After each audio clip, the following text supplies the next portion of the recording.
Look, I'm only in here to tell you it's just game one. Yeah, it's just game one. No, it's just game one. Exactly. It's just game one. Why when you say it does it sound like a threat? Because it is a threat. Why when you say it does it sound hopeful? Because I am hopeful. Really? No. Low quality fans! A high quality Bruins team that is a playoff dub! Game one, dub. And we immediately saw some things from the preview being 100% accurate. We also saw the Bruins absolutely flip the script in certain areas of their game, which we love to see. But, as expected, a few things definitely did happen, such as the Leafs back end struggled with a consistent forecheck and lost battles in front of Samsonov. That's a big one that we talked about that we figured would be a big role player in this series. The Bruins defense used a balanced attack to keep their best defensive players in front of the superstars of the top six of the Leafs, making sure that Carlo or Lindholm or Peak were always a little more hesitant to be moving up, making sure that they were ready for a Matthews or Marner or Tavares jump.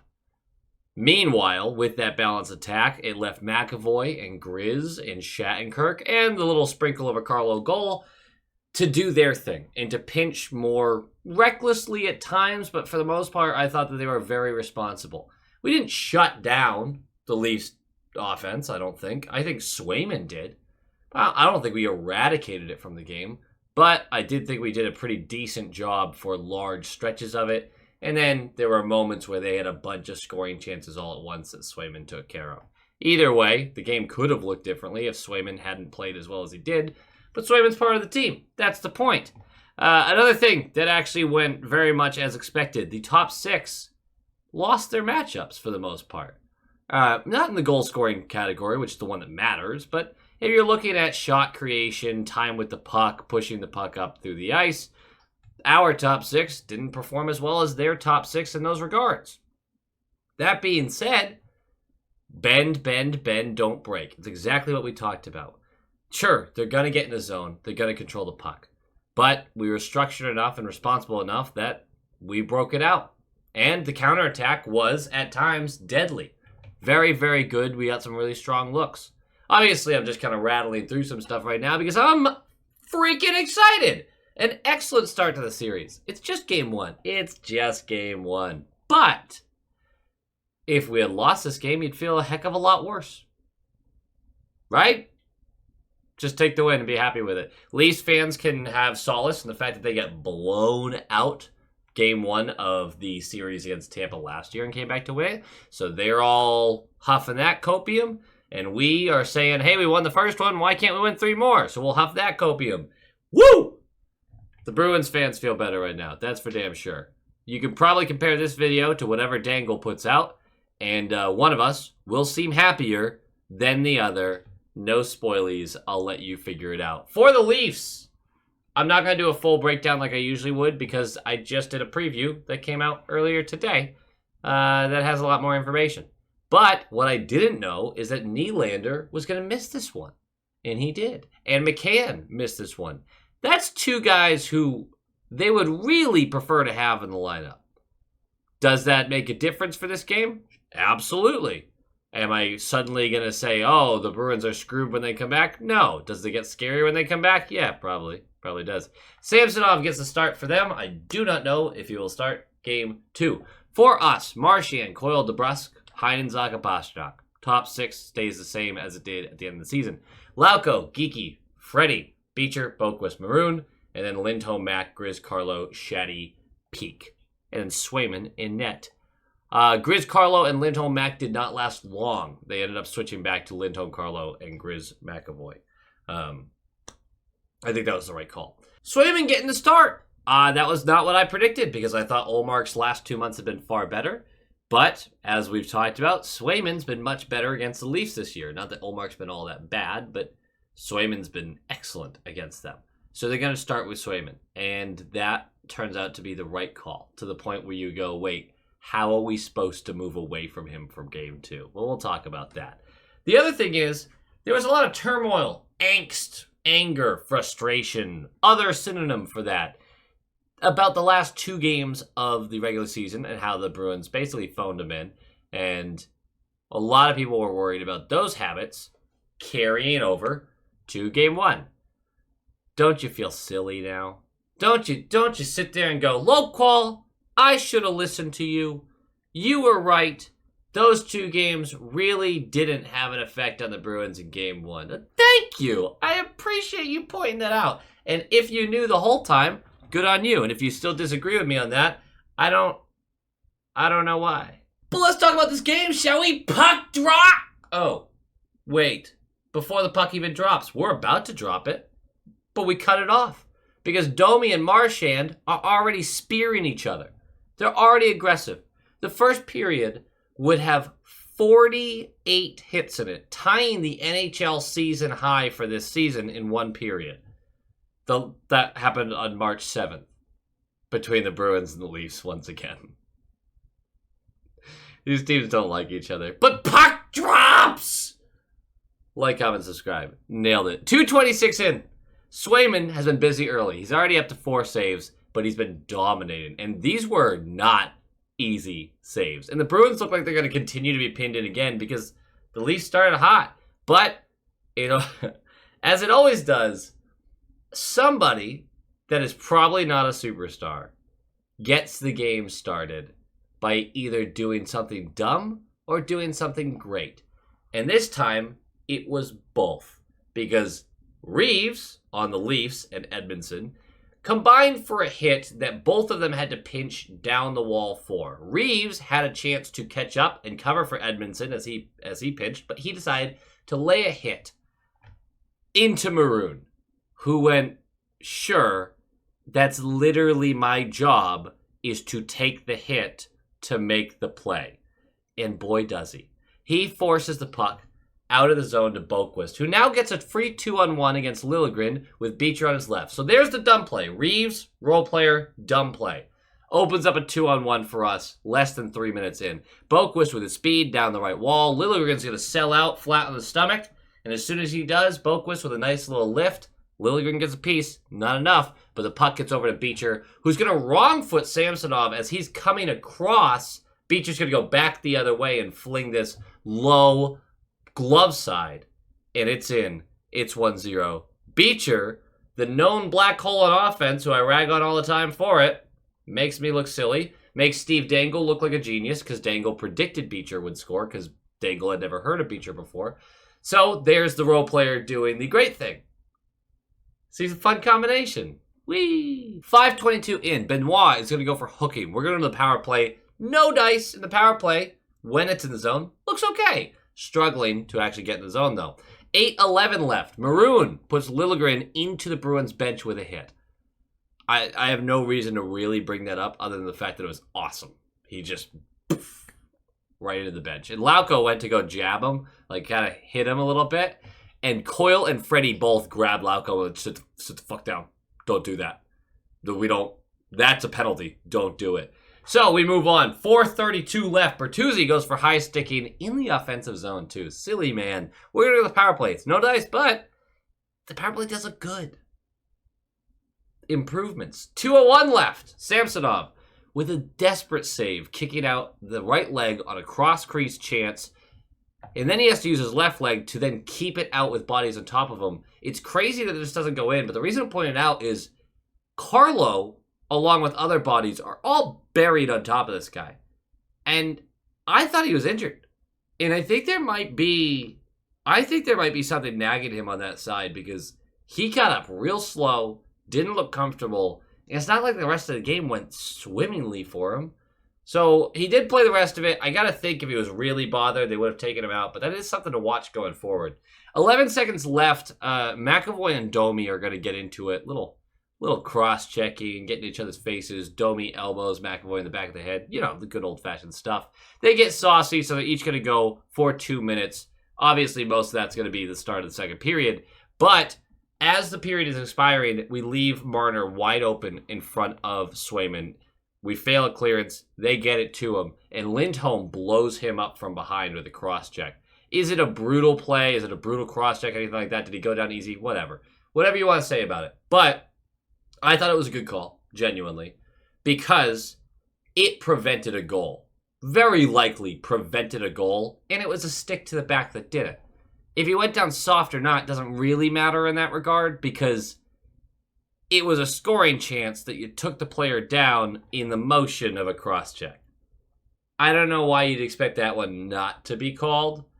I know why you hated it, though. So, I'm with you, but not all the way. We're going to go into the second period up a goal, but we're going to have a 4v3 penalty kill for $1.49 and then a 5v4 for 11 seconds. And it is a brilliant kill. Zacha for the first minute and Coyle for the second minute both played huge roles in this because 4v3 is a lot of space. And that center has to chase around from point to point and then cycle. If he falls too far behind and a defenseman comes up, he has to immediately cycle down back low to the net and kind of... It's impressive watching their movement, and they must be exhausted, but they kill it. And it was huge, and momentum was just on our side from that point. 3:20 in, poor puck management by the Leafs leads to a turnover in their zone. The Bruins find McAvoy screaming down the center of the slot. He hammers this on net. It gets blocked, bounces out to the right circle. McAvoy goes and retrieves, and this is what happens. And Samsonov's down because he sold out for the McAvoy blast. McAvoy doesn't attempt to chip this in or anything. He just tries to send it to the slot where it doesn't even make it to his man. We're up a goal here, and it's before everything else happens. I was livid. I was beside myself, confused, because I know his angle, what he sees there is different than what I see there. But my God, how do you not try to fling this high into the net? Brutal. It almost got worse, too. A minute and 10 seconds later, McAvoy falls down while in a 1v1 race to the puck with Matthews. Swayman decides to sprint at the puck as it goes into the left circle, hoping that he can make a difference, but he doesn't get there first. Matthews dekes around the stick and from just below the left circle, throws this on net and posts it out. Now look, this could have changed the whole game. That would have tied the ball game. But the Bruins had hit 4 posts up to this point. Hitting the post is you missed the goal. You missed. Hitting the post is a missed shot. So I don't want to be one of those people that counts those as should have been goals. They're not.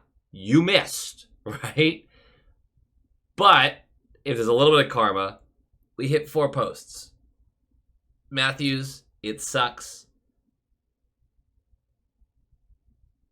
So that's a little scary, but it's going to get even better for the Bruins because 57 seconds later, a shift from DeBrusk that you just love to see. He forces the turnover in the offensive zone, and although he can't capitalize on it immediately, it does allow the Bruins to collect the puck, cycle it around. They get it over to Lindholm on the left side, who skates it down into the left corner. He gets pinned up, but DeBrusk jumps in, wins the board battle, skates behind the net, and flings this to Carlo, who's skating into that right circle high up in the slot on the right side. And Carlo is just going to be ready, and he is going to unload this past a screen Samsonov, low blocker. It feels like the Bruins are looking low on Samsonov. Now, that's just 2 goals, but it felt like it was very purposeful to get them low, as close to the fucking feet as you can. Why not drop an F-bomb there? I didn't need to drop an F-bomb there. Either way, it's 2-0 and we're hyped up because it's Brandon Carlo. And so far, as far the goal scorers are Beecher and Carlo. And everyone said, not everyone, a lot of people said going into this is Pasternak has to be your best player, Marchand has to be one of your best players, your goaltender has to be your best players. All of that is true. If you're getting scoring, though, from farther down the lineup, your odds of winning the game exponentially increase. We talked about it midway through the season. Don't waste goals from the fourth line. Don't do it. If the top 6 is going to struggle this series, which I think they might, the goals from the depth count that much more. Not bad. 6:22 left. Matthews goes for high sticking in the offensive zone again. What is with this top line? Frantic. Unbelievable. Power play looks bad for about 3 entries. Yes, 3 entries. Goes in, immediately swiped out. Over and over and over again. Finally, the Bruins are able to get set up, though.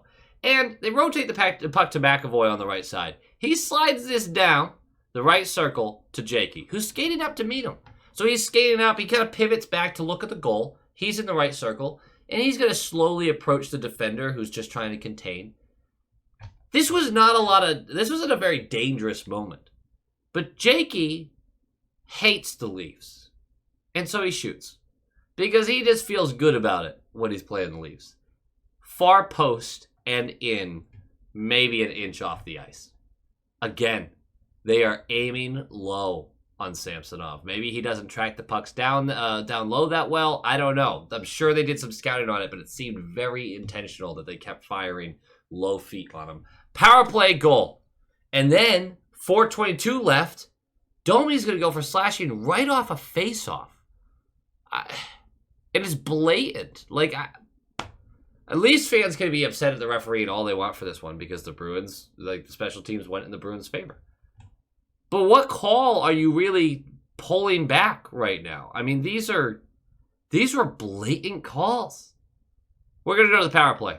And the power play looks bad again. In the last 15 seconds of it, the Bruins get in and they get set up. And McAvoy, high in the slot, whips it to Marchand beneath the right circle. He pauses, surveys, sees DeBrusk winning a battle against Edmondson, who is much bigger than DeBrusk.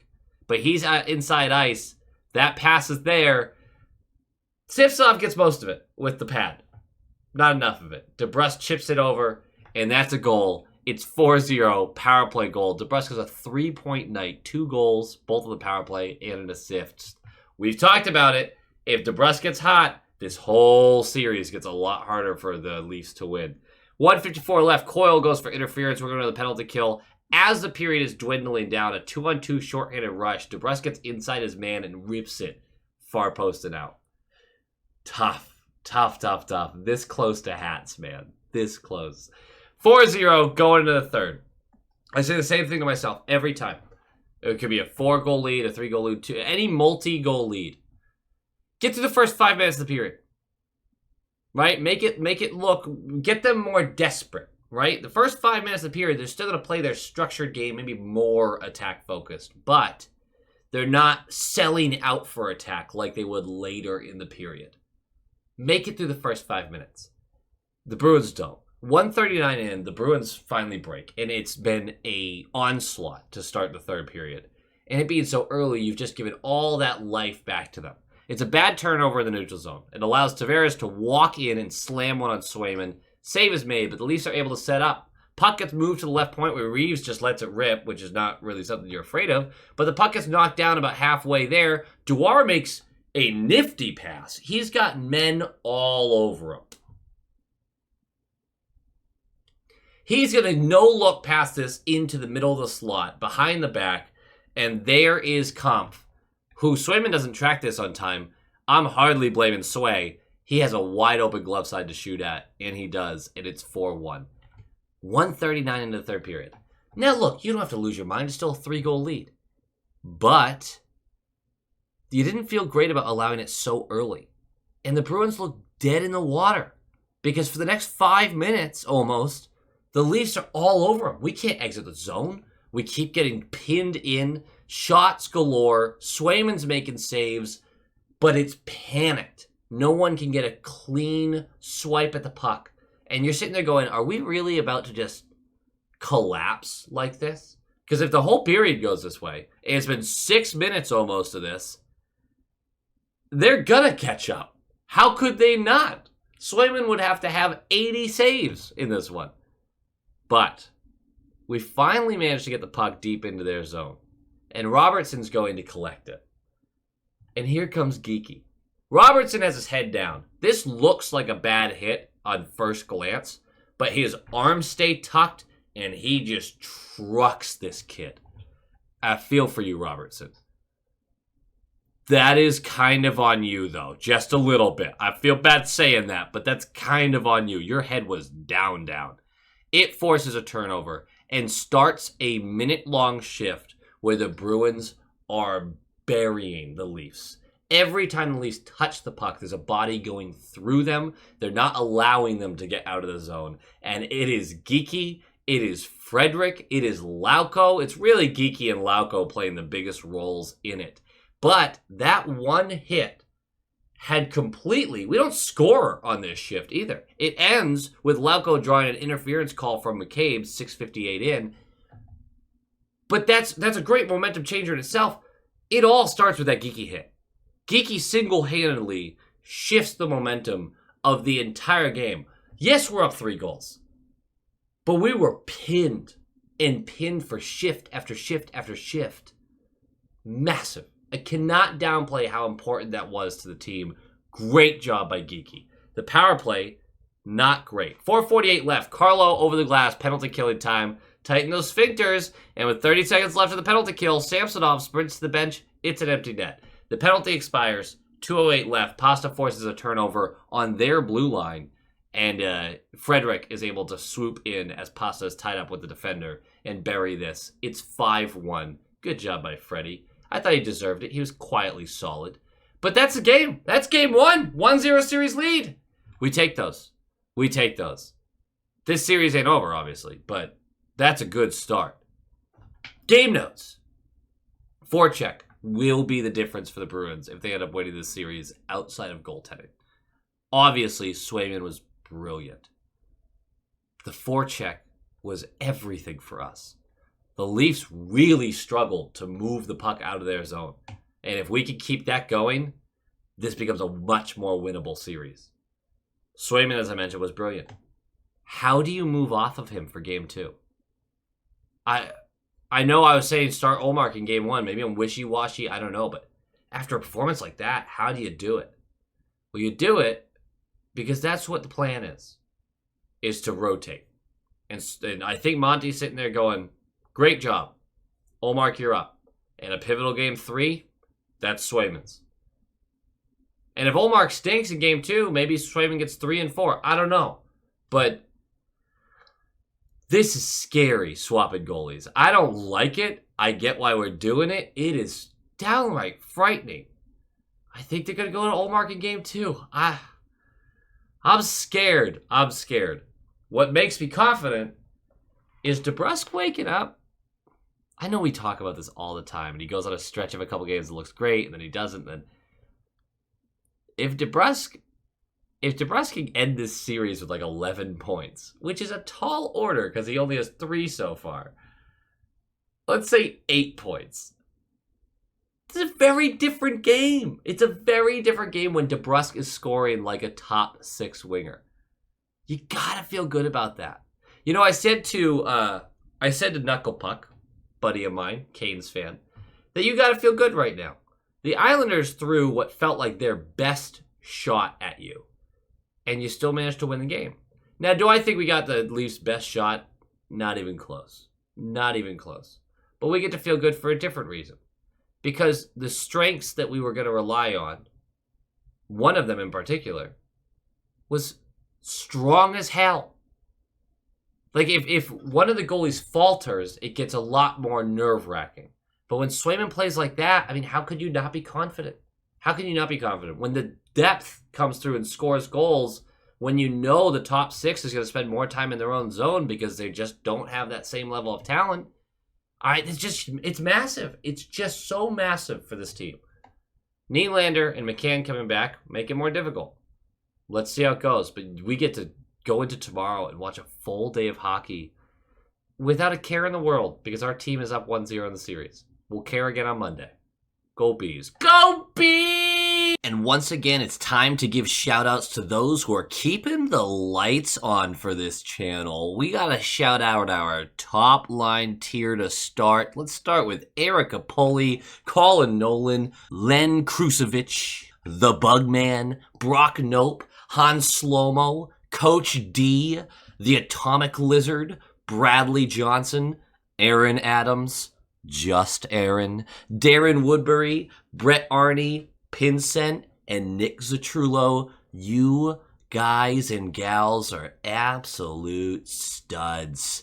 But we can't mention the studs without mentioning the stallions, our all-star tier, high-quality inspectors, John Kirk, Jacob Pratt, Heil E. Coyote, Adam Ella, Bruin Smash, Tupton Detashi, Joel, Abraxion, DeKingery, The Only Newts, A Tasty Snack, Doots42, and Jeremy. I can't say thank you enough. I appreciate all the support. You're absolute legends, stallions, whatever great adjective we can work in here.